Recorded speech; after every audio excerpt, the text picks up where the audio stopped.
আলোচনা কৰে। এতিয়া আপুনি কি কয়? আপুনিতো ডাঙৰ এটা ভক্ত আছিল না? হয়, মই মোটামুটি কোকৰাঝাৰ, গোলাঘাট, তাৰপিছত বগৰী, মই অসমৰ চুকে কোণে হওক মই জুবিন দাক প্ৰগ্ৰামত দিলোঁ আৰু জুবিন দা একেধৰণে কিতাপো বনাইছোঁ। আমি গুৱাহাটীত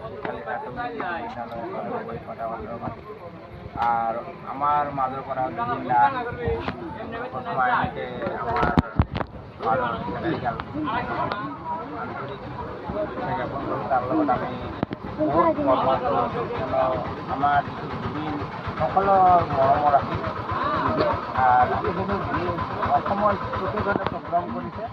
প্ৰগ্ৰাম কৰি যিবিলাক পইচা পাইছে জুবিন দা সেইবিলাক গৰীব মানুহৰ মাজত বিলাই দিছে।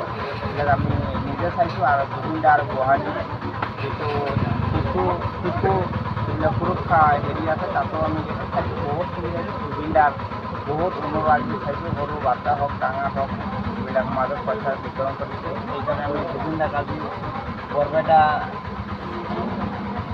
আমাৰ বৰপেটাৰ কাষতে ধামালা সাপ্তাহিক বজাৰ তাতে আমি জুবিন দাৰ